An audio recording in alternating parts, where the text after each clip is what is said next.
from country to country, to be fair. Different countries have different tax laws, so with different vehicles. But from your point of view, at the sort of normal end, I'm not going to call it the low end because I'm in that boat as well. It's as tax efficient as you can get it. That's where you start. You use all the tax efficiencies and then you step up into different things.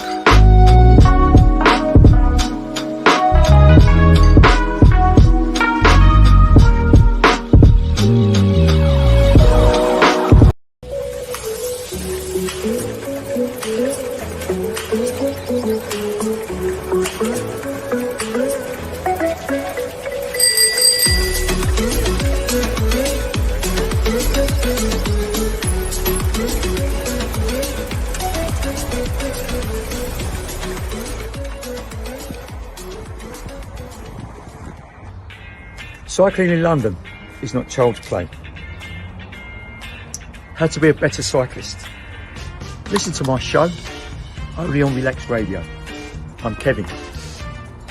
Join me every Thursday, 5 p.m. Look forward to seeing you.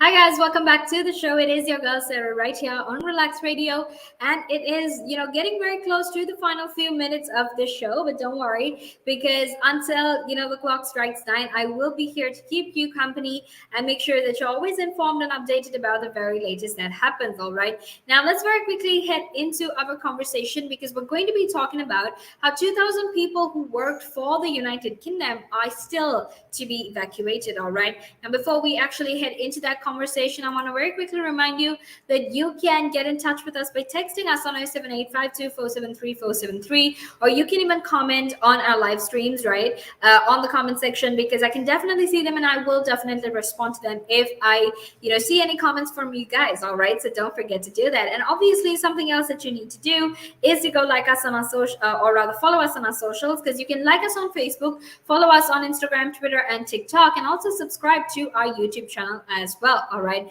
and that way you can actually stay informed and updated about the very latest in terms of in terms of all of these things that are happening. So make sure to stay tuned. All right, now before we head into the conversation, I want to also very quickly remind you that our app is available for download completely free of charge on both the Apple App Store and the Google Play Store as well, and that will definitely help you stay informed and updated, and make sure that you're listening to the conversation from wherever you are in the world, because it's important to make sure you keep yourself updated. Right now, we're going to be talking about how 2,000 people who worked for the United Kingdom are in fact yet to be evacuated. However, before we head into that conversation, I want to very quickly talk about, these evacuation efforts. Right now, we know that the foreign troops rather, are set to leave Afghanistan in the next few days, and obviously it is with all of them leaving, there's also a lot of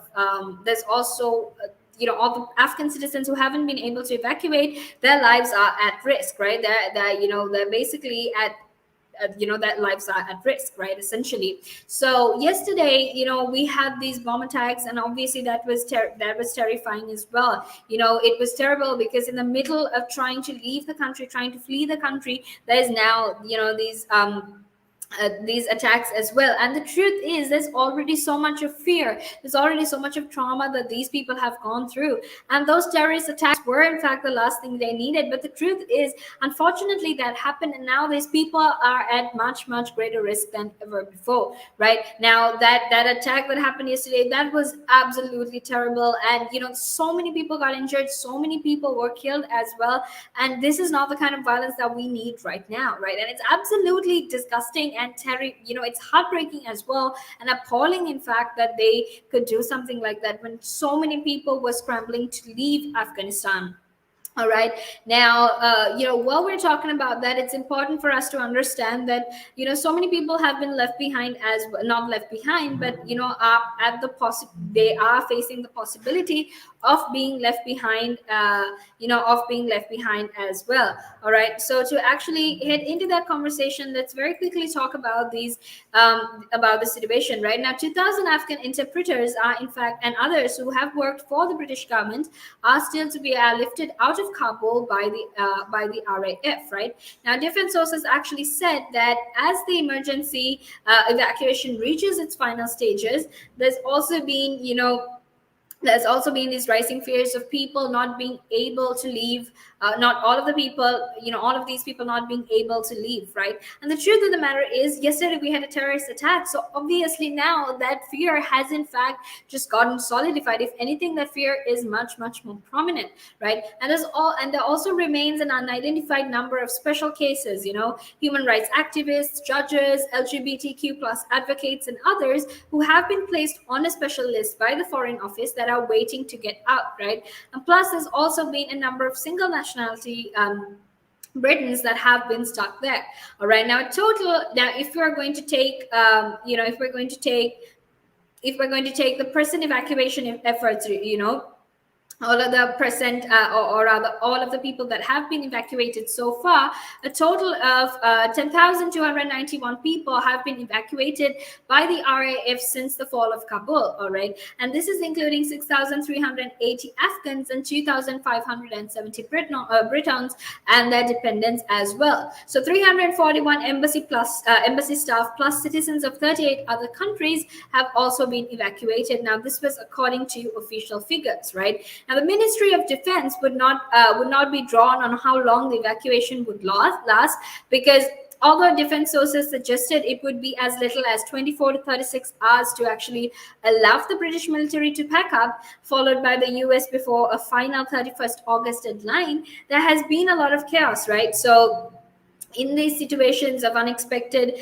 emergency, would it then be that these troops would extend beyond the 31st deadline? Right now, these are other questions that have been there as well. However, at the moment, 2,000 people are still left behind. They're still waiting to be rescued and to evacuate the country as soon as possible, and that is the plight of them. All right. Now, make sure to stay tuned, because we're actually going to head into a small break right now, and after that, we will be back to discuss this further. So until then, make sure that you stay tuned.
Hi guys, welcome back to the show. It is your girl Sarah right here on Relax Radio, and we're getting very, very close to the final few minutes of the show. But don't worry, because we still have, so much more left to talk about right here on Relax Radio. So let's very quickly head into that conversation. But before I do that, I want to very quickly remind you that you can in fact be a part of the show. So feel free to do that, because you can go like us on Facebook, you can follow us on Instagram, Twitter, and TikTok, and also subscribe to our YouTube channel as well, and keep yourself updated with the very latest of information. All right, and now let's actually head back into our conversation, because we're going to be talking right now. I'm going to actually focus on something else, because we need to talk about how business leaders have called for the relaxation of visa rules. All right, so let's very quickly talk about that as well, because we know that in the past few days there has been shortages, staff shortages, labor shortages, but also supply shortages. Right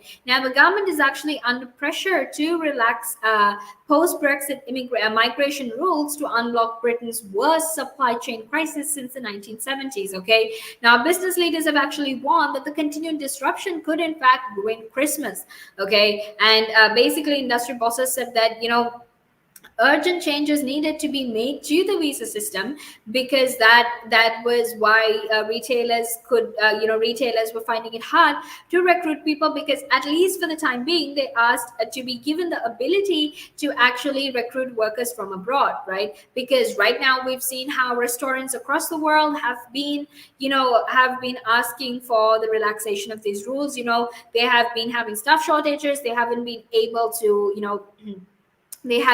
to have specific food items on their menus as well, because we know that for a time period, temporarily actually, McDonald's actually stopped selling milkshakes because they had run out of ingredients to make milkshakes, and that Nando's actually closed down 50 of their shops because there was a chicken shortage. All right, so essentially company bosses and trade groups are now warning that if ministers actually refuse to allow more EU workers into the United Kingdom, they actually risk a deeper crisis this winter. All right, now the chairman of Tesco, who happens to be, which is in fact the UK's largest supermarket group, actually called for more drivers to meet an estimated 100,000 shortfall. All right, there is in fact a shortage of 100,000 drivers, and that is just in driving. Right, in other parts of the industries across across the United Kingdom, like for example, people to pick and figure out which kind of food or the best quality produce they need for this to make the dish, and also things like packaging. There has been a lot of shortage. Right now, it actually used to be Romanian and Bulgarian workers who were there in the United Kingdom, who would actually typically fill these lower paid logistics and food production roles. Right, but that has actually plunged by at least 90,000 or 24% since the end of 2019. So that just goes to show how terrible the situation is right now, because all of those workers aren't really there anymore. And if anything, what the Home Office has said is, look, just recruit British citizens, because they're hardworking and they're capable of doing that, right? But the truth is, not a lot of British citizens want to be employed in these roles, right? Now, the truth is, they've also asked, the government has also asked for salaries to be increased and have better benefits for them. But the truth is, even though they have increased salaries and there are more open positions right now, that's not really working out, right? And what's important to keep in mind is we're potentially talking about, recovering our economy, right? We're talking about expanding the economy from this point of recession that we were stuck at last year because of the pandemic, right? And now we see, jobs opening up, we see better salaries, we have all of these opportunities, vacancies opening up, but there's actually little to no people to actually fill these roles. So even in terms of our economy expanding and recovering, we really can't get far because of the fact that we're stuck. We're basically stuck at a standstill, because even though there are jobs and there's better pay, there are no laborers. All right, now make sure to stay tuned, because we're going to be heading into a small break right now, and after that we will be back to discuss this further. So obviously, until then, make sure you stay tuned. The valuations that you place on an asset are always behind you. It's always in hindsight. It's never in front of you. And that's one of the challenges, right? Because you're always valuing what happened yesterday, and what you need is what's going to happen tomorrow. What am I saving or investing for? Why am I doing it?